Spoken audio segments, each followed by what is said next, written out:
Konsekuensi tidak melakukan atau tidak mengerjakan PR di rumah. Yang lain mengerjakan, dia tidak. Konsekuensinya kamu mengerjakan di depan kelas, dikerjakan sendiri karena kamu tidak mengerjakan di buku, kamu kerjakan di papan tulis, disaksikan oleh teman-temannya. Konsekuensinya seperti itu. Kemudian yang selanjutnya, stimulus atau tanggapan. Ya, stimulus atau tanggapan. Kemudian mendorong anak agar mudah menyesuaikan diri. Nah, konsekuensi ini memberikan peserta didik ini kemudahan, ya. Kemudian kemudahan untuk bisa menyesuaikan. Selanjutnya konsep diri yang baik. Mereka akan membentuk dirinya. Oh ya, biar saya tidak mendapatkan tugas dari guru karena saya selalu melanggar ini, saya harus begini. Dia akan menemukan konsepnya sendiri. Saya berarti harus bangunnya pagi, datangnya harus lebih awal. Terus saya kalau di kelas nih sering suruh pindah sama bapak guru karena saya sering mengganggu temennya. Kayak misalkan Erwin suka pindah-pindah tempatnya. Biar hari ini saya tidak dipindahkan posisinya duduk oleh bapak guru, maka saya hari ini harus pindah. Jadi dia sudah membuat konsep dirinya, sudah membuat rencana. Hari ini saya tidak akan suruh pindah lagi, berarti saya harus diam. Nah, seperti yang sering saya lakukan kepada Ilham. Pagi-pagi saya tanya, Ilham, kamu hari ini bahagia apa sedih? Kamu hari ini mau belajar apa tidak? Mau, Pak. Dia sudah tahu konsekuensinya. Kalau dia melanggar atau dia tidak mau belajar, berarti dia harus pindah posisinya. Jangan sama temannya. Saya selalu berikan pilihan itu 3, kadang 2. Kamu mau belajar sama teman atau belajar pindah tempat atau pulang ke rumah. Jadi tinggal pilih. Guru tidak boleh marah-marah, tidak boleh menghukum.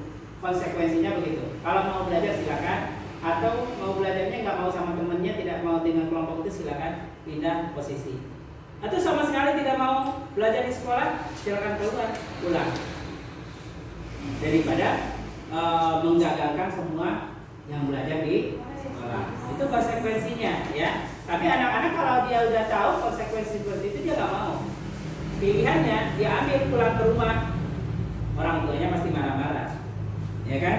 Kalau saya disuruh pulang, kamu ini bikin masalah, pasti datang lagi ke sekolah. Kan ya, konsekuensinya dia belajar dengan teman-temannya. Yang terakhir yaitu kehilangan haknya.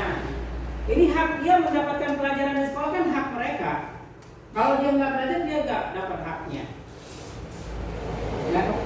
Kemudian dibuat tidak nyaman, disaingkan untuk sementara, diasingkan untuk sementara, tadi dipindahkan. Nah, ini konsekuensinya, ya, kehilangan hak, ya, kehilangan hak dia. Kan kewajiban dia kan belajar, hak dia itu mendapatkan pengetahuan. Karena dia melanggar aturan, konsekuensinya dia harus dipindahkan misalkan ke tempat yang lain, maka dia tidak mendapatkan itu. Kemudian dibuat tidak nyaman ketika dia sudah beralih ke tempat yang lain, maka ini konsekuensinya seperti itu. Maka dia harus berubah kalau tidak mau mendapatkan konsekuensi. Paham ya Bapak Ibu? Antara hukuman dan konsekuensi ada perbedaan. Ada perbedaan. Kira-kira hukuman ini berdaya positif atau negatif? Negatif. Kalau konsekuensi? Positif. Artinya kita punya rencana untuk merubah, ya, merubah perilaku si anak tersebut agar tidak mengulangi apa yang sudah dia lakukan. Kira-kira? Oke. Kembali lagi kepada Bapak Ibu. Menurut teori ini, ya, kira-kira apakah kita di sekolah ini perlu mengadakan hukuman kepada peserta didik? Apa konsekuensi yang kita pakai? Konsekuensi kalau di sini. Tetapi kalau secara yang tadi yang pertama itu Iya. Kan ada hukuman, ada konsekuensi. Ya. Iya. Hukuman itu sebetulnya ada, tetapi tidak sering. Tidak sering. Ya. Sekali-kali anak itu perlu hukuman. Apa misalkan tadi ya nulis 100 kalimat itu 100 baris itu kan itu merupakan hukuman. Tetapi seharusnya kita melaksanakan hukuman juga sekali-kali, bukan 100 kali ya, 100 kali itu sewajarnya lah, bisa 4, bisa 5, bisa 10 ya. Berarti kalau misalkan 10, 2, 5 berarti maksudnya kemana? Konsekuensi. Ternyata hukuman itu kira-kira hukumannya dipakai nggak? Konsekuensi ya. 10 apa kali? Ada 10 mah, bukan konsekuensi kali. Hukuman boleh. Kan yang ya gini nih, yang lainnya menulisnya kan, yang lainnya misalkan 5 baris ya, karena dia tidak mau menulis, nah tetap ya, penyelesaiannya. Kira-kira ini ayah Bapak Ibu. Ini kan sering kita lakukan di kelas nih. Kira-kira Bapak Ibu akan menerapkan hukuman apa konsekuensi? Hukuman konsekuensi. Coba. Hukuman iya untuk mendisiplinkan anak. Kalau secara melihat yang seperti ini, mungkin kita bisa konsekuensi ya, konsekuensi oke. Cuma yang namanya pendidikan guru manusia juga kadang suka luar tanduk, jadi hayang hukum dong. Apalagi sama anak-anak ya. Contoh misalkan, karena kita pribadi contoh melihat sampah misalkan, ya karena kita udah sering awas sampah jangan dibuang sembarangan, buanglah di tempat sampah, ya. Karena kita sering tiap hari begitu ngoceh, ternyata anak tetap membuang sampah itu sembarangan. Ada kata-kata gini, hei, lamun sekali-kali dari panggil ibu mengincin buta di denda 100.000, itu kan hukuman berdosen. Nah, boleh apa tidak itu? Boleh sekali-kali mah. Tapi enggak kenyataannya.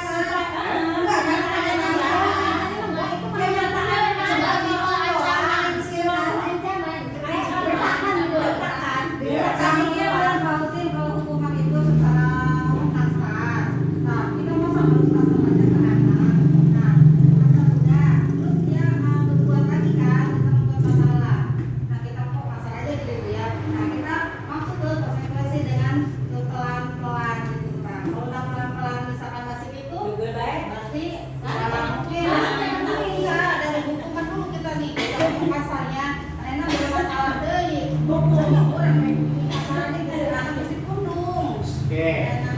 Baik, kita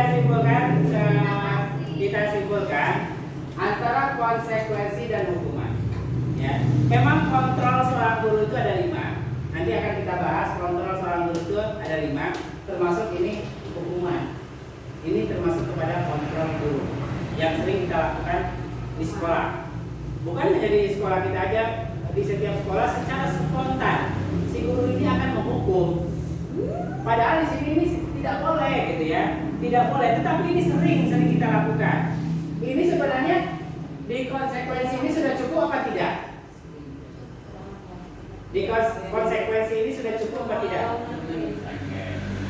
Kira-kira nih, di sini nih dia sudah ada di konsekuensi. Kira-kira sudah cukup apa tidak? Sebenarnya di sini sudah cukup. Itu mah masalahnya ngomong ramah kan. Iya. Nah, nanti kita akan bahas lebih lanjutnya nanti bagaimana nih cara mengatasi kasus ini agar tidak keluar ini. Kita lakukan dengan cara konsekuensi. Kita lanjutkan ya. Selanjutnya kita akan selesaikan yang tadi, kasus yang tadi agar tidak keluar yang namanya hukuman. Agar yang keluar ini, bagaimana caranya bisa keluar ini? Kita lakukan restitusi. Nah, apa itu restitusi? Sebenarnya ini sudah dilakukan oleh Bapak Ibu di sekolah, ya di kelas.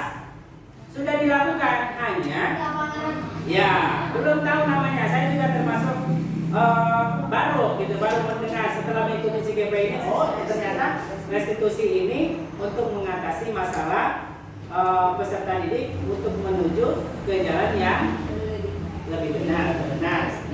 Nah, restitusi adalah proses menciptakan kondisi bagi murid untuk memperbaiki kesalahan mereka sehingga mereka bisa kembali pada kelompok mereka dengan karakter yang lebih kuat. Restitusi juga merupakan proses kolaboratif. Jadi tidak bisa sendiri. Tidak bisa kita sendiri. Kolaboratif antara guru ya dengan siswa yang mengajarkan murid untuk mencari solusi untuk masalah mereka. Jadi bukan kita yang menemukan solusi, tapi dia sendiri yang menemukan solusinya. Dan membantu murid berpikir tentang orang seperti apa yang mereka inginkan menjadi tujuan mulia. Jadi kita bantu, kamu mau jadi apa nanti?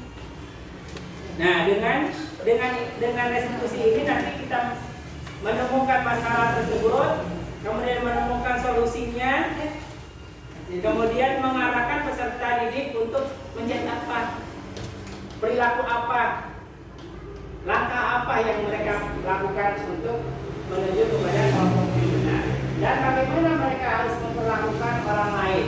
Nah, di sini di restitusi, agar tadi tidak muncul yang namanya ini. Kita kan udah bahas tadi bahwa hukuman itu menyakitkan.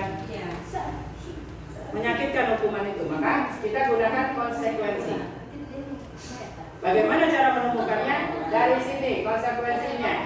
Ya, konsekuensi ini akan muncul, akan ketahuan jika kita melakukan restitusi. Ini sering kita lakukan di sekolah, tapi kita tidak ngatur. Nanyanya seketemunya aja. Kenapa kamu berkelahi? Harusnya kan nanyanya dari awal. Suruh duduk dulu dengan tenang. Kita kan biasanya spontan. Kamu nih berantem terus, kemarin sudah berantem. Ya, sering muncul. Nah, bagaimana caranya? Kita lakukan dengan cara restitusi. Jadi seperti polisi biasa menemukan kasus-kasus dengan cara ngobrol. Ya, guru BP. Karena guru kelas itu kan guru borongan ya, bisa ya. Nah, di sini ada ya, ada beberapa nih identitas gagal hukuman. Ada beberapa nih. Sesuatu yang terjadi menyakitkan, harus terjadi, tidak nyaman. Ini yang tadi ya, yang sudah kita bahas tadi. Hukuman, kemudian konsekuensi, kemudian restitusi. Ini restitusi ya. Identitas, sukses, disiplin. Jadi disiplin ini ada dua yang harus kita gunakan. Tidak menggunakan yang ini ya. Tidak menggunakan yang ini. Mulai dari sekarang yuk kita sama-sama kita lakukan ini. Konsekuensi dan restitusi. Konsekuensi ini akan muncul apabila kita selesaikan dengan restitusi. Ini sesuatu harus terjadi. Restitusi merupakan pilihan. Pilihan kita untuk menyelesaikan masalahnya dengan restitusi.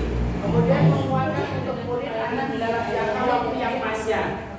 Menguatkan dalam jangka yang panjang ini, dia akan selalu ingat nasihat. Kemarin contoh, kemarin Butia saya lihat sedang melakukan restitusi dengan siswanya karena berkelahi 3 hari yang lalu. Jadi 3 hari yang lalu berkelahi, diselesaikan dengan 4 mata ngobrol, itu sebenarnya sudah melakukan restitusi. Ini akan diingat selamanya oleh Rama karena ibu gurunya baik, menyelesaikan masalah itu dengan ngobrol. Jadilah bunda sebutnya ya. Masih begitu kan gitu ya, TK ya, TK itu semua ikutnya bunda. Kebetulan saya Bapaknya yang ikut bunda. Bukan anaknya yang Bukan Papina. Bapaknya. Bapaknya karena Butia itu sudah menyelesaikan permasalahan Rama dengan cara ngobrol 4 mata melalui restitusi ini secara tidak langsung Butia itu sudah melakukan itu. Tapi saya nggak tahu pertanyaannya itu sesuai urutan rondennya apa enggak gitu kan, ada urutannya, nggak boleh ini dulu yang diangkat langsung gitu, ini nggak bisa. Jadi permasalahannya dulu ditanya, kemudian kamu merasa bersalah apa tidak, yang kamu lakukan itu menurut kamu salah apa enggak. Setelah dia mengaku kesalahannya, apa yang harus kamu lakukan? Kan harus berurutan.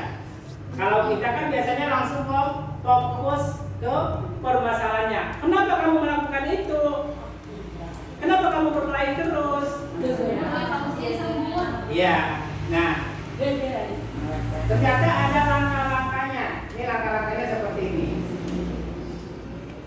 Nah, ciri-ciri restitusi. Ini ada 9 nih. Ya, ciri-cirinya bukan untuk menebus kesalahan, namun untuk belajar dari kesalahan. Tujuan restitusi ini kita tidak menebus kesalahan mereka, kita berikan hukuman, bukan. Restitusi ini dilakukan ya untuk belajar dari kesalahan agar mereka tidak melakukan kesalahan lagi. Ingat, tujuannya tidak untuk memberikan hukuman. Jadi tujuannya ini untuk belajar dari kesalahan agar mereka tidak melakukan hal yang sama. Kemudian yang kedua, memperbaiki hubungan. Ya, memperbaiki hubungan. Kalau dia masalahnya dengan teman, maka kita perbaiki hubungannya dengan teman. Kalau permasalahan ini dengan guru, contoh, dia sering jahil kepada teman ketika gurunya sedang mengajar. Berarti kesalahannya dengan siapa? Dengan guru. Maka permasalahannya harus diselesaikan dengan guru. Berarti kamu punya kesalahan dengan bapak atau dengan ibu. Kita selesaikan bersama. Apa keinginan kamu? Seperti Sarip. Sarip kelas 3. Awalnya saya nggak tahu dia itu nggak mau nulis. Terus keluar semaunya.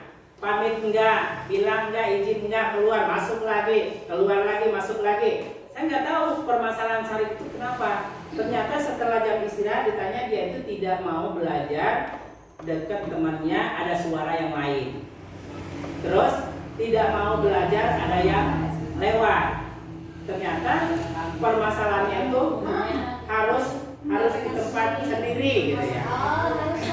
Diposisikan di luar.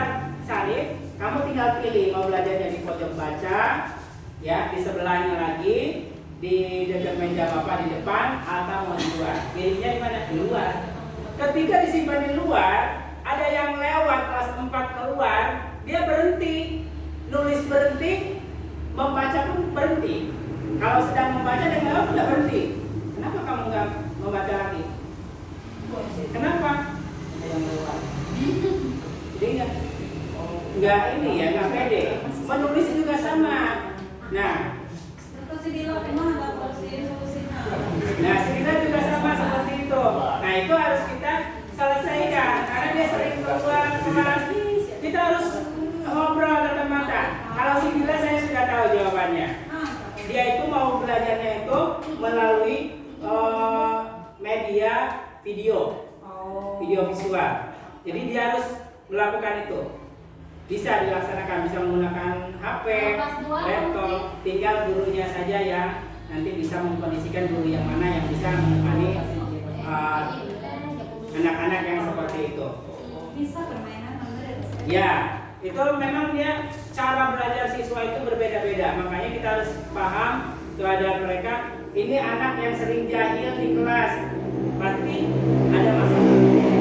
Ini anak yang cenderung diam saja, tidak pernah ada komentar, nggak pernah menulis, nggak pernah membaca, pasti ada masalah. Masalahnya bisa jadi dia nggak bisa baca, bisa jadi dia tidak bisa menulis. Kalau pas buat bagusin si Reni. Siapa? Si Reni tadi kena asup. Nah, si Reni juga sama, masalahnya dia harus diposisikan di tempat yang berbeda. Kadang-kadang amat-amatan sama Pak. Ya, jadi gini, ternyata benar yang diikuti oleh Ibu Kepala itu, Jum, waktu itu pernah menemani Ibu Kepala Jum, bahwa siswa ini yang mempunyai kelainan itu bukan dari fisik saja, inklusif itu. Jadi berbagai karakter siswa ini harus kita pahami satu persatu. Harus kita pahami satu persatu.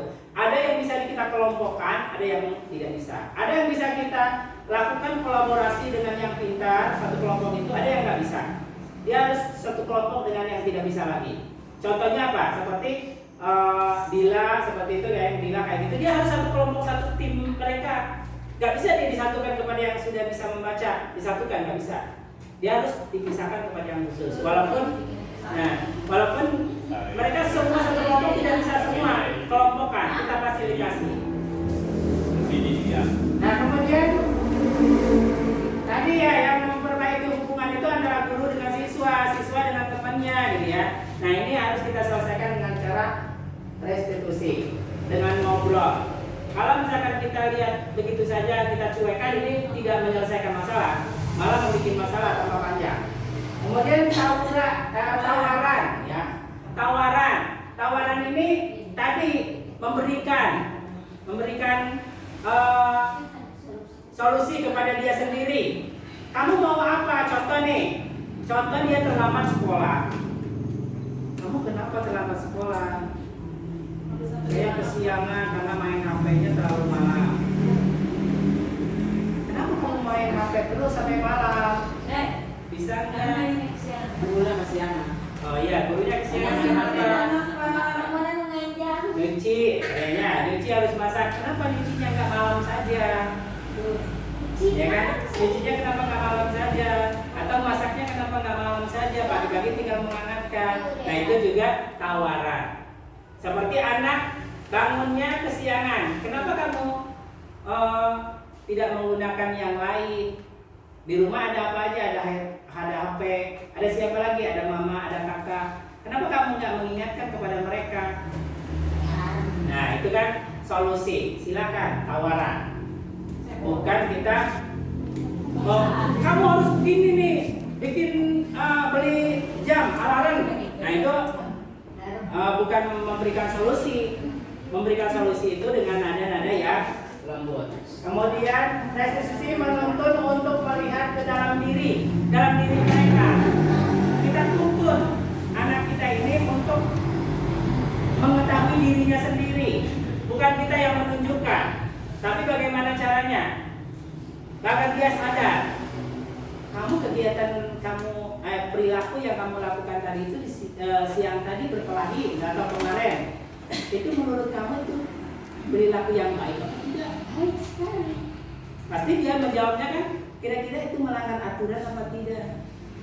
Dia akan menemukan sendiri. Masa dia jawabnya itu kok kegiatan baik, berkelahi setiap hari? Gak mungkin. Berarti anaknya kurang normal kalau dia jawab begitu. Ya, dia akan menemukan jawaban itu sendiri. Kemudian restitusi ini mencari kebutuhan dasar yang mendasari tindakan. Kebutuhan mereka, pasti dia akan menemukan kebutuhan dia. Kemudian restitusi diri adalah cara yang paling baik ketimbang kita marah-marah atau menghukum mereka. Lebih baik dilakukan restitusi daripada kita memberikan konsekuensi kepada mereka, harus begini, harus begini. Kan biasanya konsekuensi itu datangnya dari guru kan. Kamu sudah melanggar, konsekuensinya tahu nggak? Yang sudah kita sepakati apa? Harus mengganti. Nah itu kan mendikte. Tapi kalau di restitusi tidak, dia akan menemukan sendiri konsekuensinya. Kamu tahu nggak nih konsekuensinya kalau kamu pilih yang mana konsekuensinya? Diberikan pilihan kepada mereka, tawaran. Tidak kita yang menentukan. Kalau dia tidak mengerjakan PR, restitusinya kita tawarkan. Apa maunya? Menyalin kembali, mengerjakan sekarang, apa kerjakan di depan. Jadi ada tawaran. Jadi enak kan? Kita juga kalau misalkan ada masalah dengan kepala sekolah misalkan marah-marah karena saya sering terlambat masuk ke sekolah, misalkan datang ke sekolah terlambat. Bu kepala kan memberikan tawaran, ya, memberikan tawaran konsekuensinya. Yo, kuari hayatnya kemana dulu? Bisa. Ya kan gitu kan, diberikan tawaran. Nah itu namanya restitusi yang menyelesaikan permasalahan. Kemudian yang selanjutnya, restitusi fokus pada karakter bukan kepada tindakan. Kita fokus kepada karakternya, ya, fokus kepada kepada karakternya, bukan kepada tindakan busuk amat yuk nek marah. Panggil restitusi, tidak dipanggil ke ruangan guru, dipanggil Gus lihat ya Gus Gono. Nah itu namanya bukan fokus kepada karakter tapi ke masalah. Fokusnya ke masalah. Iya. Lamun bisa digerus madongan digerus gitu ya. Ditekek wae. Nah, ini bukan ke sana arah restitusi ini, tetapi pada karakter peserta didik, menanamkan jiwa-jiwa karakter yang baik kepada peserta didik. Selanjutnya, restitusi fokus pada solusi, ya, bukan untuk menghukum mereka, bukan untuk memberikan konsekuensinya, tapi fokus kepada solusi. Kumaha si carana supaya ibu ngenaheun, bapak ngenaheun, kumaha ngenaheun. Nah, biar sama-sama enak. Kamu enak, bisa mengikuti belajar dengan baik, bapak juga bisa melaksanakan tugas bapak mengajar dengan baik. Yuk, biar kamu bisa belajar fokus di kelas. Maunya kamu gimana? Pak, saya mau belajarnya di pojok baca aja sendiri, nggak mau sama teman-teman. Nah ini menemukan solusi. Karena anak itu cara belajarnya berbeda-beda. Atau Pak, saya itu sering kencing terus keluar itu karena dekser. Emang kamu sering minum es? Iya. Bagaimana supaya kamu tidak enggak sering kencing? Berarti kamu harus berubah pola minumnya. Jadi harus berubah. Nah ini harus mencari solusi. Yang terakhir yang ke-9, restitusi mengembalikan murid yang berbuat salah pada kelompoknya. Nah, mengembalikan, bukan kita malah tadi menghukum. Kalau menghukum kan bukan mengembalikan pada kelompoknya. Kelompok di sini maksudnya bukan kelompok di regu-regunya bukan, atau di kelompok di kelas bukan. Kelompok ini maksudnya kelompok berbuat baik. Kita kembalikan kepada kebaikan. Nah ini ada 9 restitusi yang harus kita perhatikan bersama-sama. Selanjutnya eksplorasi konsep pembelajaran atau keyakinan kelas. Dan Bapak Ibu, keyakinan kelas ini sebenarnya sudah kita lakukan. Apakah Bapak Ibu sudah paham dengan keyakinan kelas? Sudah membuatkah? Kelas 6 ini dilihat sudah ada ya keyakinan kelas. Ya, kalau di kan disebutnya kesepakatan. Kalau keyakinan kelas dengan peraturan kelas sama nggak sih? Ya, tidak. Kalau peraturan kelas itu memang kayak kesepakatan itu memang itu kan bisa melibatkan anak-anak musyawarah.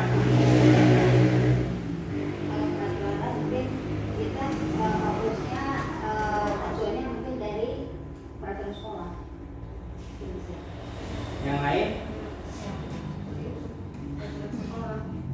Kalau peraturan kelas itu seharusnya dimusyawarahkan dengan anak-anak biar anak-anak tahu, ya. Iya.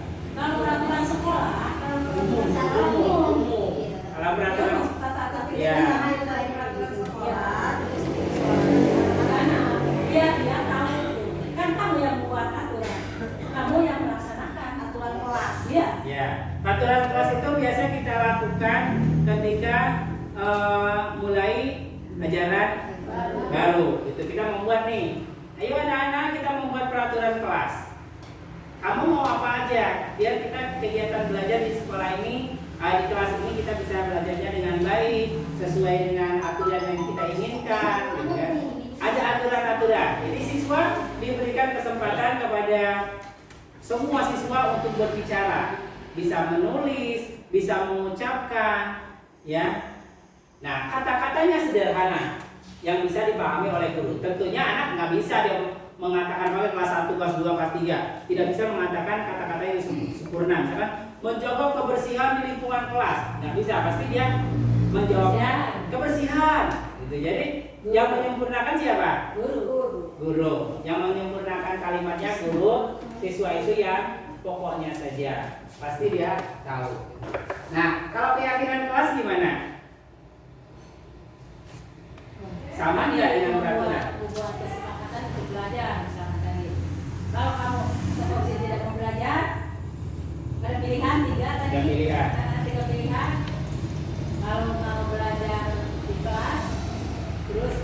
luar atau di rumah. Ya. Gitu ya? Kesepakatan kelas memang yang tidak dicantumkan yang negatif-negatif yang tidak Iya. dicantumkan Yang positifnya saja. Jadi kebalikan dari Itulah. peraturan.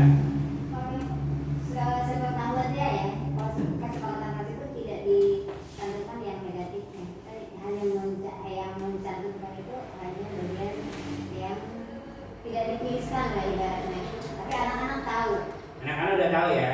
Kelas 6 yang tinggi udah tahu. Kalau kelas yang bawah mungkin harus dibantu oleh gurunya. Nah, ini keyakinan kelas yang harus kita buat juga. Nah, apa sih itu keyakinan kelas?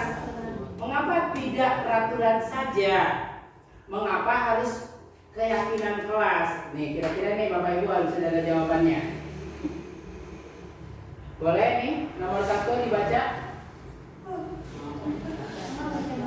Mengapa kita memiliki peraturan harus menggunakan helm bila mengendarai kendaraan roda 2? Kira-kira nih, Bapak Ibu. Ini maksudnya apa? Diadakan peraturan harus mengenakan helm ketika mengendarai roda 2. Untuk apa? Tujuannya untuk apa? Untuk menjaga keselamatan. Untuk menjaga keselamatan. Kemudian yang kedua, mengapa kita memiliki peraturan 5M dan 3M? Menggunakan masker, mencuci tangan, kemudian menjaga jarak 1,5 meter. Ya, ini tujuannya kira-kira untuk apa? Jaga jarak ya. Ini kan peraturan nih, kira-kira untuk apa? Jaga jarak ya. Supaya Kenapa? kesehatan, yang Menjaga keselamatan tuh, yang kesehatan. Yang ini keselamatan, ini Kesehatan. kesehatan. Kedua, ketiga, mengapa kita memiliki peraturan harus datang tepat waktu pada saat mengikuti pelatihan? Ketertiban, kedisiplinan. Kira-kira apa, Ibu? ketika materinya Kedisiplinan. Kalau Disiplin. memang tidak bisa mengikuti kegiatan. Kalau lambat Kedisiplinan. Nah, untuk mendukung motivasi intrinsik, kembali ke nilai-nilai atau keyakinan-keyakinan lebih menggerakkan seseorang dibanding mengikuti serangkaian peraturan. Jadi lebih baik ya, lebih baik menggerakkan daripada harus mengikuti peraturan-peraturan yang banyak, gitu ya. Nah, bagaimana caranya? Yaitu keyakinan. Kita buat keyakinan daripada peraturan yang panjang. Tapi haruskah ada peraturan? Harus, karena keyakinan ini diambilnya dari peraturan. Kalau tidak peraturan, keyakinan tidak akan muncul. Nah, bagaimana dampaknya dari keyakinan tadi? Dampaknya sungguh besar, budaya positif. Ya, besar sekali nih pengaruhnya. Ya, besar di budaya positif keyakinan itu. Kemudian di lingkungan positif, keyakinan kelas, kemudian peraturan. Peraturan ini sedikit ya dampaknya. Dampaknya nih paling sedikit nih. Ini keyakinan kelas yang kita buat, terciptanya lingkungan yang positif, kemudian membudaya. Kalau sudah membudaya ini susah hilangnya. Budaya positif. Contoh di kita apa budaya positifnya yang susah hilang? Buang sampah. Iya. Negatif. Oh, negatif itu mah.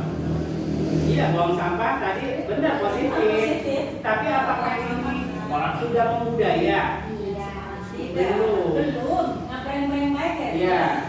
Belum. Ini baru ada di sini Di nih. peraturan. Ada di peraturan. Belum ada di. Nah, apa yang sekarang mereka itu tergerak tapi tidak disuruh? Jajan. Jajan. Budaya itu juga pagi-pagi jam 7 sudah jajan itu budaya Tidak disuruh ya. tanpa disuruh. Ya. Ini budaya. Kemudian di rumah sudah sarapan, pagi-pagi jajan mie. Pagi-pagi jam 7 udah jajan mie, padahal mereka sudah sarapan. Ini budaya. Tidak disuruh. Tidak disuruh, tapi mereka lakukan. Nah, kemudian apa lagi? Keluar kelas Jalan pakai kaos kaki. kaki. Ini budaya tanpa disuruh mereka lakukan. Buang air kecil. Buang air kecil, rombongan. Nah, ini juga budaya. Nah, cuma budaya ini ada yang positif, ada yang negatif. Nah, kita tetap budaya ini ya, yang negatif maupun yang positif ini kadang-kadang ini selalu yang gitu. positifnya polusinya Harus. oke, akunya. Ya. Nah, kalau budaya positifnya, budaya berarti. ya di lingkungan kita budaya positifnya apa yang sekarang masih menerap di kita? Salam. Saling bersalaman kepada guru gitu ya. Bagus. Tidak kita suruh juga ya, mereka Udah biasa. berdiri sendiri, bangun Selesai sendiri. upacara kan biasa. Selesai upacara tanpa disuruh mereka udah mantri itu saling dorong-dorong gitu ya. Pingin cepat salaman, ini budaya positif. Apalagi budaya positif di kita? Ya tapi Jumat tuh, foto. Ya, kultum hari Jumat ini budaya positif juga yang sering. Ini sangat mempengaruhi ini, luar biasa budaya positif. Bacakan ada positif. Iya, bacakan. Nih, lepot ya. Nah, ini budaya positif lepot. Ini tidak pernah ada sama guru. Besok kita kan nih bulan Safar, bikin lepot itu besok mau lepot. Nggak disuruh mereka bawa sendiri gitu ya. Iya, ini budaya positif. Terus emak-emaknya nggak ada yang nyuruh dia bikin, ya. Terus apakah tidak bikin ini mendapatkan sanksi? Tidak juga di kampungnya. Tapi mereka dengan ini kalau sudah nempel nih, keyakinan mereka ini udah nempel karena mereka hidupnya bermasyarakat. Nah, begitu juga dengan kita. Budaya positif bersalaman setelah selesai mengikuti kegiatan atau setelah selesai belajar itu bersalaman kepada guru. Ini budaya positif. Disuruh nggak? Hai, salaman dulu, ya kan? Jadi mereka udah tahu nih, sudah tahu bahwa selesai ini pasti akan ngantri bersalaman. Nah, yang manakah yang menurut Bapak Ibu keyakinan kelas dan mengapa? Nah, ada alasannya mengapa. Nah, di sini ada mengapa. Kira-kira ini maksudnya keyakinan kelas apa bukan? Hah? Oh, nggak kelihatan. Datang tepat waktu mengucapkan salam. Ini keyakinan kelas. Ya, kegiatan positif keyakinan kelas apa bukan? Apa peraturan kelas?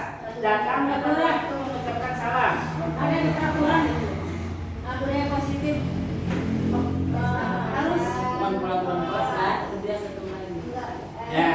Oke, sebelum kita ke sini nih, bedanya apa nih? Kesepakatan atau keyakinan kelas ini sama ya? Keyakinan kelas dengan kesepakatan itu kan sama ya?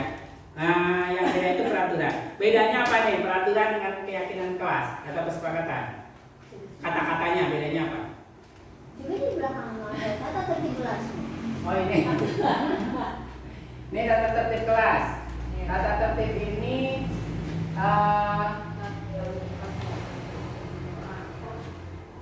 ini sama dengan peraturan.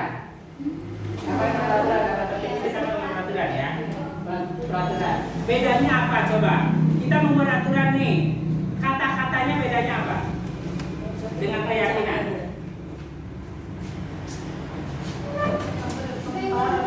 Kalau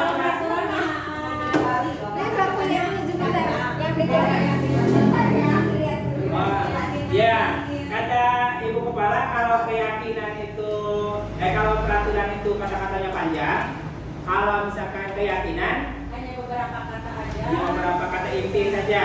Baik, ada lagi yang lain? Soalnya kembar ya sama kita beda. Kenapa? Kembar saja. Kembar ya sama kita beda. Kembar, beda banget. Kira-kira apa nih? Coba eta nah eta. Satu ya, kita coba contoh nih satu. Biasanya kalau peraturan lingkungan nih, kata-kata peraturan itu apa? Lingkungan. Jangan buang sampah sembarangan. Betul, jangan membuang sampah sembarangan. Konsekuensinya apa itu? Kalau dia itu membuang sampah, dapat konsekuensi apa dapat hukuman? Konsekuensi. Kalau peraturan itu konsekuensi apa hukuman? Bisa ada hukuman. Ya, Peraturan. karena dia tidak membuang sampah sembarangan. Contohnya dia tadi kan harus ngambil. jangan membuang sampah sembarangan. Kalau dia membuang sampah sembarangan, itu kena hukuman apa konsekuensi? Konsekuensi itu. Peraturan, ingat peraturan. Hukuman. Nah, Hukuman. hukuman. Setiap yang namanya peraturan itu pasti ada hukuman. Kita kembali ya tadi. Jangan membuang sampah sembarangan. Kalau di budaya positif atau keyakinan kelas atau kesepakatan kelas, jangan membuang sampah sembarangan. Kata-katanya apa? Kembali kan. Dilarang. Iya 45 menit. Kalau dilarang itu kan peraturan. Kami mah Jangan dilarang, tidak boleh. Itu dilarang kebersihan. Apa? Dilarang kebersihan. Di Dilarang. kelas 6 gini, di situ Jaga ada- kebersihan. di kelas 6 kan di situ ada kebersihan di sini kan. Jangan kesepakatan kelas 6. Kebersihan, menjaga kebersihan kelas bersama-sama. Menjaga. Menjaga kebersihan kelas bersama-sama seperti itu. Buanglah sampah pada tempatnya. Nah, itu maksudnya peraturan apa keyakinan? Kebetulan yang di kelas 6 seperti itu kami buat yang Nah, ini sudah termasuk kepada keyakinan. Dia kata-katanya ini simple, tapi harus diartikan. Karena di kalimatnya itu belum lengkap, harus diartikan. Contoh nih, datang tepat waktu mengucapkan salam. Datang tepat waktu kemudian mengucapkan salam. Menjaga kebersihan sekolah. Berdoa sebelum dan sesudah kegiatan. Aktif dalam pembelajaran. Tertib. Begini kan simpel. Kalau peraturan tadi nih, jangan terlambat datang ke sekolah. Iya. Atau ucapkanlah salam ketika datang dan bertemu. Ya kan? Nah, peraturan. Kemudian Menyuruh ya. ya, jagalah kebersihan lingkungan sekolah. Itu dari peraturan. Atau jangan membuang sampah sembarangan. Nah, kalau di kesepakatan ini simpel. Kemudian yang kesepakatan kelas yang berikutnya, kami guru murid yang saling menyayangi. Ya kan? Ini harus diartikan. Kemudian saling menyayangi ini seperti apa? Contohnya saling menyayangi ini seperti apa? Itu tidak sering ejek-ejek. Tidak ejek-ejekan, tidak saling olok-olokan, tidak pukul-pukulan, ini saling menyayangi. Kemudian kami murid yang semangat belajar, berarti harus bahagia, ya, harus bahagia, harus semangat. Nah, kemudian tidak boleh loyo, ini di sini sudah tercantum di sini. Kemudian yang ketiganya, kami murid yang peduli dengan teman-teman. Berarti mereka saling menjaga satu sama lainnya. Ketika temannya tidak punya uang, tidak punya jajan, peduli kepada temannya yang tidak bisa mengerjakan PR, dibantu. Ketika kerja kelompok, pulpennya habis, pensilnya potong, ini peduli kepada temannya. Jadi simpel. Ini 3 aja ini sudah memenuhi semua. Apalagi yang ini banyak. Terus bagaimana kalau misalkan keyakinan kelasnya, kesepakatannya banyak? Boleh, sah-sah saja. Yang penting si anak ini paham. Jika 3 ini mereka tidak paham, bisa diuraikan lagi. Sayang sesama manusia, peduli, kemudian gotong royong, itu juga keyakinan kelas yang perlu kita lakukan. Oke, pekerjaan selanjutnya Bapak dan Ibu, ini ada tugas nanti kita akan bahas bersama, bikin 2 kelompok atau 3 kelompok aja, kuning sama kanor.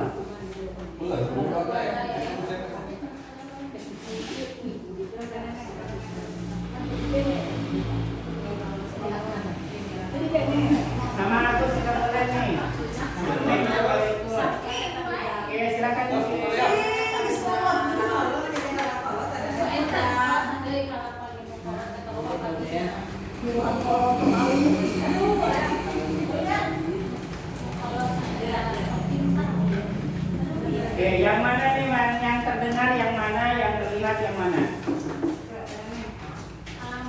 Kegiatan yang terlihat, yang mana yang terlihat, yang mana yang terdengar, yang mana yang masuk ke dunia. Ada perilaku. Perbuatan terlihat, kalau ucapan itu terdengar, ada tak? Ya, ucapan ini terdengar. Nah, kita musim dulu. Yang ini terdengar nih. Kita ucapan. Yang yang objek, ibu tulis di sini nih. Ada berapa kata? Kemudian sini berapa kata? Sini berapa kata? Berapa kalimat? Oh, jadi Iya. Keterangannya di sini keterangannya kalau hormat itu kami meyakini bahwa sangat penting untuk menghormati semua orang dan barang milik orang lain. kami meyakinkan bahwa Untuk yang terdengar, untuk yang bekerja yang bawah sini, kami meyakini bahwa sangat penting untuk menjalankan segala pekerjaan atau mengikuti kegiatan yang telah ditugaskan. di sini.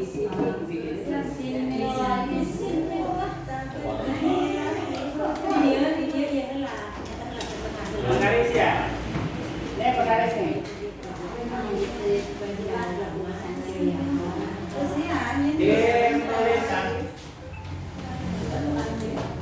Dibikin dulu hurufnya Y dulu. Bikin Y dulu seperti lipatan Y sama Y-nya 2, kemudian Y-nya. Ulah tiluan mereka. Tiluan. Ada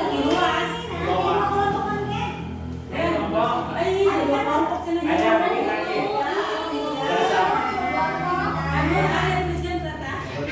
Atau kita bagi begini aja nih. Kelompok 1 mengerjakan ini, kelompok 2 mengerjakan yang bekerja, kelompok 3 yang ini. Ini kelompok 1, hidung kepala ya. Kelompok 1 mengerjakan yang mengerjakan ini. Oke.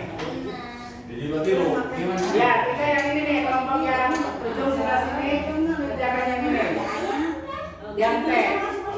Jadi yang Y ada 2, Y itu hormat dan bekerja. Kalau yang T secara keseluruhan. Ini judulnya nih hormat. Kemudian yang kelompok 2 yang ini nih bekerja. Kelompok 2 yang bekerja nih. Kelompok yang 2 yang ini khusus yang ini bekerja. Kemudian yang kelompok terakhir yang ini yang T, hormat, bekerja, diterima atau dimiliki dan dimiliki.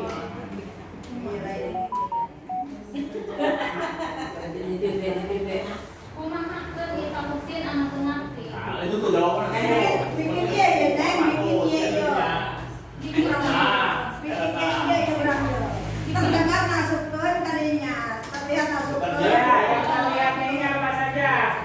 Ih, bagian orang saya ayo hormat tuh, pekerjaannya nggak ada kalau sih masih. Ya, yang bekerja ini biasanya anak-anak itu apa? Ngajakan kelompok kerja kelompok itu apa biasanya? Yang terlihat bekerja anak-anak nih di kelas yang terlihat ini apa aja biasanya? Dia pakai ilmu kahiji bayi. Tahu sih, enggak. Tidak bisa. Ini apa biasanya? Ini yang terlihat ini biasanya apa aja nih di kelas? Peserta didik. Sinar alam. Masih keterampilan tuh.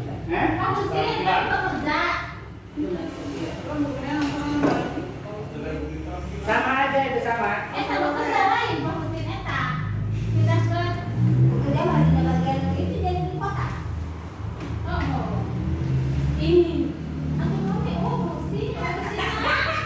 Yang pekerjaan siswa yang sering dilakukan di kelas itu yang terlihat apa?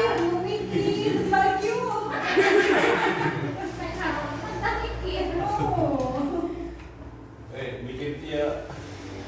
Saya dengar satu orang berbicara, yuk saya bantu. Iya. Kamu bekerja, tanah untuk hebat lain yuk. Bisa melakukan kerja kelompok. Kalau baik sama dia bro. Gotong royong itu kan kelihatan nggak? Kalau gotong royong itu kelihatan nggak? Dengar. Gotong royong kelihatan nggak? Kelihatan. Kerjasama. Iya, betul kelihatan. Ya, Kerja kelompok, piket. Nah, itu kan banyak. Terus kalau terdengarnya apa? Kalau misalkan nih, terdengarnya bekerja sama, bekerja. Piket. oke. Acung. Ya, itu apa namanya? Kerja sama berdiskusi kan? Kemudian berperilaku. Bekerja berperilaku itu apa? Dalam pekerjaan perilaku. Berperilaku. Iya. Ngomper. Iya. Lantai, debu. Iya. Dengan sifat benar dulu. Selingan, saya dalam berbicara. Iwir jadi nak. Ini pakai ini nih. Nomor yang isi sudah. Oh, ya.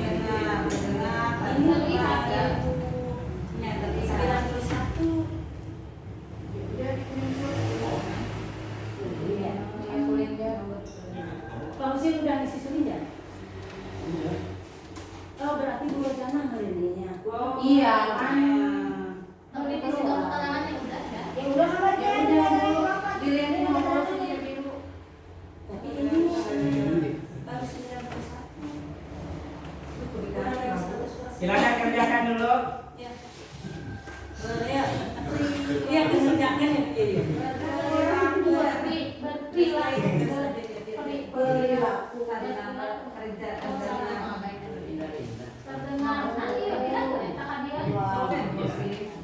Sama aja kan.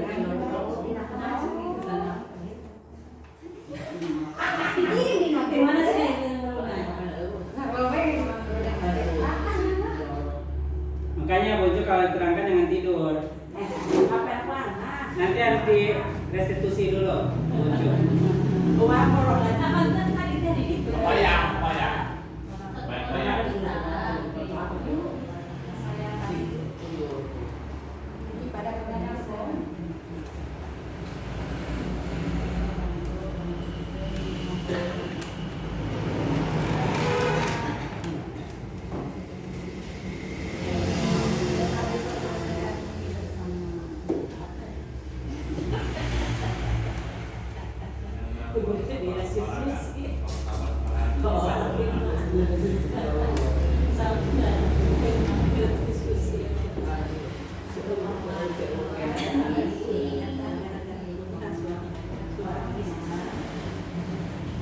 Sudah selesai, silakan Belum.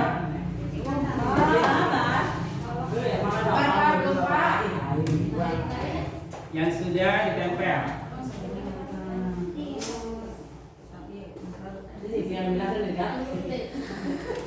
Tinggal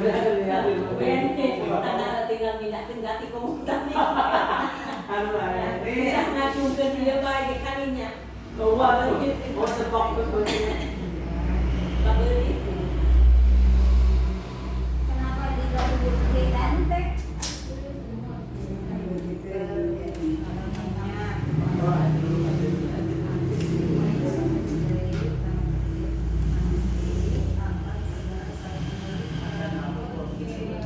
Kok sama?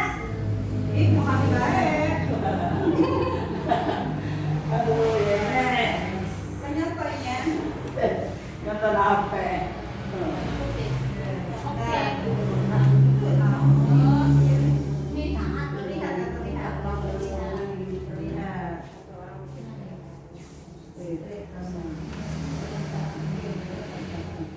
Berempati terhadap perasaan orang lain. Ini masa gua. Iya, yang bisa beda. Tulisan beda terhadap Baik.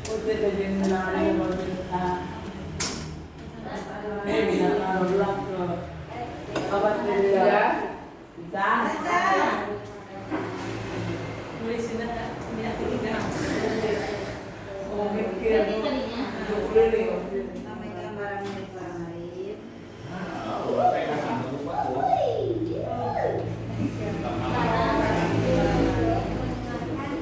Hanya dengan izinnya. Mendengarkan dengan seksama.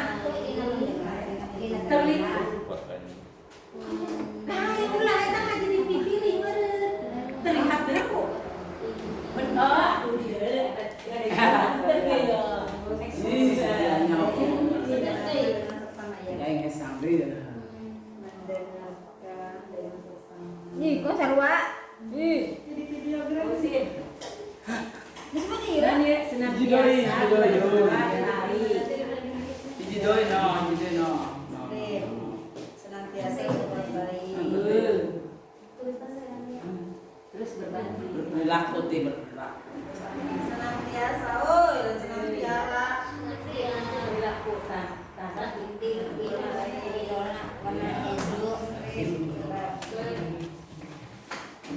Yang sudah selesai Caka? Belum.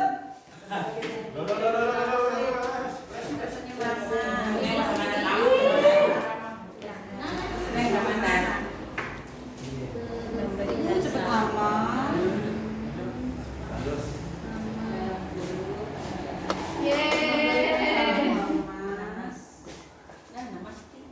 Ini kan bergerak,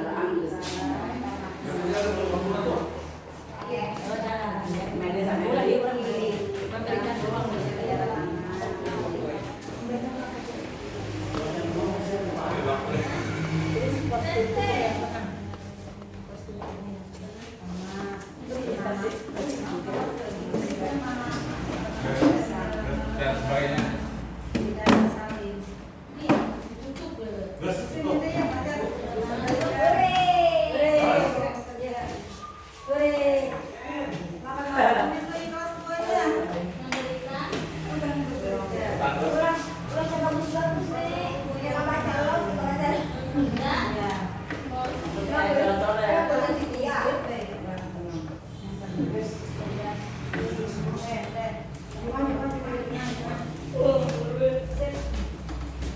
Sudah?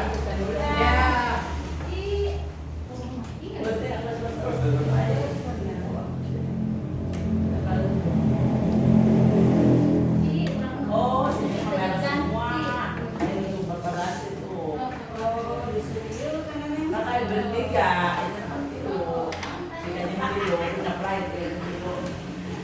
Kan kami masih jalan. Baik Bapak dan Ibu, tugas kita sudah selesai ya untuk kegiatan pendalaman keyakinan kelas. Yang tabel yang ini kemudian yang Y. Untuk hormat, di sini yang terdengar kira-kira apa saja yang sering kita dapatkan di kelas. Permisi Bu, itu yang terdengar kan? Budaya positif ada keyakinan apa lagi? Pinjam pensil. Pinjam pensil, ya kan? Kemudian apa lagi? Bu, ada bukunya. Hormat. Hormat. Nah, di sini yang terlihat apa biasanya? Perilaku yang terlihat. Perilaku yang terlihat di sini menuliskan berempati terhadap perasaan orang lain, memegang barang milik orang lain hanya dengan izinnya. Nah, ini yang sering kita terlihat. Kemudian mendengarkan dengan seksama. Apabila ada orang yang berbicara, kita mendengarkan. Ini yang terlihat. Saling kecing gitu ya. Diam gitu mendengarkan guru sedang menerangkan. Senantiasa berbuat baik. Kemudian selalu berbagi di ruang. Nah, ini sering kita jumpai di kelas. Kemudian perilakunya yang sering kita jumpai tersenyum. Kemudian memberikan salam. Kemudian memberikan ruang kerja atau postur ya, postur tubuh yang tenang. Nah, ini perilaku. Jadi tenang gitu di ruang kelas, ini perilaku yang sering kita dapatkan di kelas. Oke, selanjutnya ada peraturan dan keyakinan kelas. Bedanya apa nih peraturan dan keyakinan kelas? Ini peraturan yang sering kita jumpai di kelas-kelas. Setiap guru membuat peraturan kelas bersama siswanya. Selalu kembalikan buku di tempatnya. Ini biasanya peraturan yang ini muncul di pojok baca, di perpustakaan. Nah, kalau keyakinan kelasnya ini masuknya ke tanggung jawab. Dilarang mengganggu orang lain. Di keyakinan kelasnya menghormati orang lain. Hadir di sekolah 15 menit sebelum pembelajaran dimulai. Di keyakinan kelasnya komitmen atau bisa masuk kepada menghargai orang lain, itu termasuk guru. dihargai, kita dihormati hasil karya bersama dengan berkomitmen. Kemudian dilarang melakukan kekerasan. Sini keyakinan kelasnya keselamatan atau menghargai orang lain. Kemudian dilarang menggunakan narkoba. Ini termasuk keyakinan kelas kesehatan. Bergantian atau menunggu giliran. Bersabar bahasa dorong. Gunakan masker. Ini untuk keselamatan kesehatan. Jangan berlari di kelas atau koridor. Keselamatan atau keamanan. Takutnya licin nanti jatuh. Nah ini keyakinan kelas dengan bahasa yang seperti ini atau kata-kata seperti ini sudah cukup. Jadi tidak ada di situ larangan atau tidak boleh. Di sini tidak ada. Jadi kata-katanya simpel. Selanjutnya pembelajaran 4, kebutuhan dasar manusia dan dunia berkualitas. Nah, kebutuhan dasar manusia ini ada 5, bertahan untuk hidup, harus memiliki rumah, butuh makan, ya. Nah, ini bertahan hidup. Kemudian yang keduanya kasih sayang dan rasa diterima. Pasti di kelas ini membutuhkan kasih sayang bersama, kemudian membutuhkan diterima sama orang. Kalau nggak diterima, diasingkan, ini tidak nyaman, bukan kebutuhan manusia. Pasti semua orang membutuhkan ini. Kemudian kesenangan, semua orang juga membutuhkan kesenangan. Kebebasan, semua orang ingin punya kebebasan, nggak mau diatur. Bagaimana caranya supaya mereka merasa tidak diatur? Buatlah keyakinan kelas. Nah, bagaimana membuat mereka senang? Buatlah peraturan keyakinan kelas. Kemudian penguasaan. Nah, semua orang pasti ingin menguasai. Bagaimana caranya menguasai ini, ingin seperti ini, ingin seperti itu. Nah, ini kebutuhan dasar manusia. Kemudian yang kelima, 5 posisi kontrol seorang guru atau 5 posisi kontrol kita. 5 posisi kontrolnya. Penghukum, ini sering ya. Sering sih tidak mengontrol. Menghukum, terus membuat merasa bersalah pada orang lain. Kemudian teman, pemantau, manajer. Nah, yang mana yang menghukum? Sudah kita bahas tadi ya. Yang menghukum itu menghakimi, mencaci maki, membuat mereka merasa bersalah. Ini hukuman. Membuat orang bersalah, berceramah dan mengharapkan seharusnya ibu kecewa. Seharusnya ibu kecewa sama kamu. Ibu sudah melakukan ini, melakukan itu, tapi kamu melanggarnya. Ibu kecewa. Nah, ini membuat merasa bersalah. Nunduk aja. Jadi ibu sedih gara-gara saya. Ini akan merasakan merasa bersalah. Kemudian menyembunyikan atau menyangkal itu bohong. Ini juga merasa bersalah. Memaafkan saya, merasa rendah diri. Nah, ini akan membuat orang merasa bersalah. Kemudian teman, membuat alasan-alasan untuk muridnya. Ayolah bantu ibu, ayolah bantu bapak belajar dengan baik di kelas. Biar ibu merasa diakui, biar ibu merasa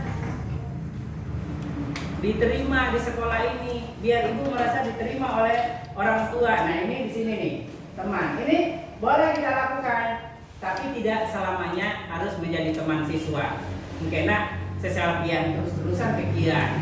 Kayak Dila itu kan karena kita sering bertanya, akhirnya dia menganggap kita sebagai temannya, datang lagi, nempel-nempel. Nah, ini tidak selamanya harus seperti ini. Tapi apakah boleh kita lakukan? Boleh sesekali duduk di samping kelompoknya. Iya. Kemudian pemantau. Ini seorang guru menghitung dan mengukur. Nah, kalau menghitung dan mengukur kan kita penilaian ya. Memantau kemajuan mereka kan melalui penilaian. Ini sering kita lakukan.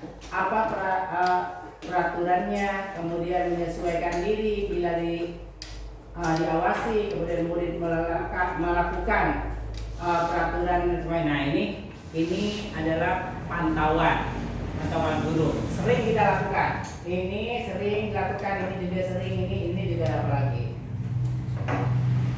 Kemudian manajer. Ini yang paling pokok yang harus kita lakukan setiap hari itu menjadi manajer, menjadi pemimpin di kelas, mengajukan pertanyaan-pertanyaan apa yang kita yakini, menguatkan pribadi mereka, kemudian membuat semangat kepada mereka, memotivasi mereka. Ini manajer ya, yang sering harus kita lakukan. Identitas kepada peserta didik, mengontrol dirinya.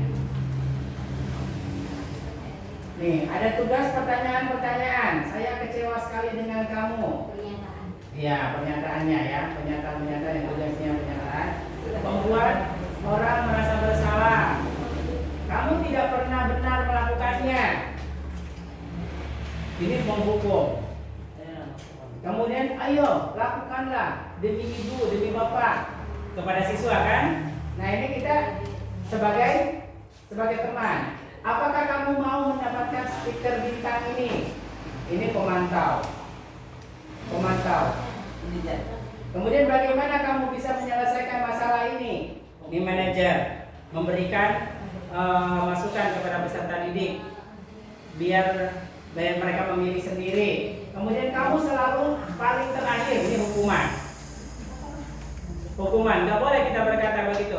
Ini kamu terlambat terus nulisnya. Tiap hari apa kerjaannya? Mandiri baik. Nah ini juga hukuman bagi peserta didik.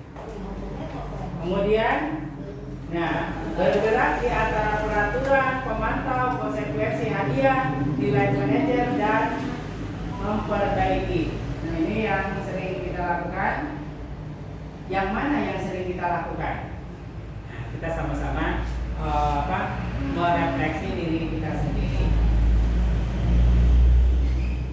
Ini yang terakhir Bapak dan Ibu,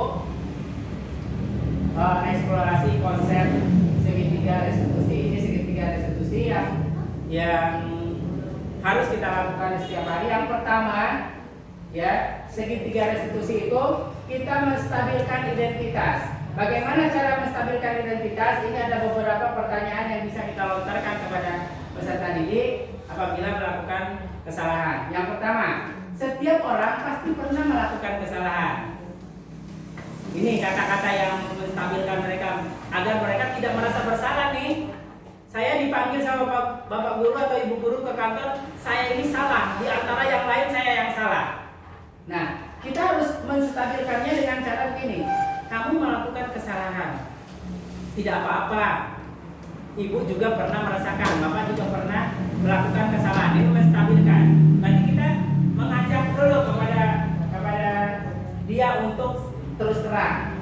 Kamu bukan satu-satunya yang pernah melakukan ini. Berarti pernah orang lain juga melakukan hal yang sama. Agar dia tidak merasa terpojokkan oleh kita. Kita stabilkan dulu. Terus distabilkan nih. Sudah ketemu nih, menstabilkan agar dia mau bercerita. Nah, kita validasi kebutuhannya. Dia butuhnya ini apa nih kebutuhannya? Kamu tentu punya alasan mengapa melakukan itu. Nah, kita temukan kebutuhannya. Terus adakah cara yang lebih efektif untuk mendapatkan apa yang kamu butuhkan? Ketika dia melakukan kesalahan, kita tanya, ya, punya alasan apa? Kemudian setelah itu kita tanyakan keyakinannya, nilai-nilai apa yang telah kita sepakati. Kamu ingin menjadi orang yang seperti apa? Nah, ini restitusi yang kita lakukan setiap hari. Ada beberapa nih untuk restitusi. Oke, mungkin itu saja yang dapat kita pelajari pada hari ini. Harapannya mudah-mudahan Bapak dan Ibu semuanya kita bisa merefleksi diri kita sendiri, kemudian kita eksplor, kita lakukan di aktivitas kita sehari-hari di sekolah, agar sekolah kita bisa menerapkan budaya-budaya positif. Jangan sampai kita melakukan hal-hal yang negatif yang tadi yang sering kita lakukan. Mulai dari sekarang kita berubah sedikit demi sedikit untuk mengarahkan ke budaya positif. Itu saja yang dapat saya sampaikan. Kurang lebihnya mohon maaf. Wabillahi taufiq wal hidayah. Wassalamualaikum warahmatullahi wabarakatuh. Waalaikumsalam warahmatullahi wabarakatuh.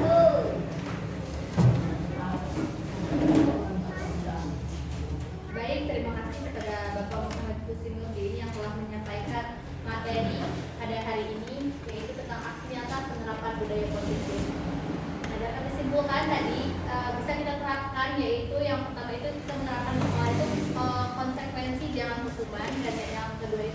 restitusi ya, restitusi.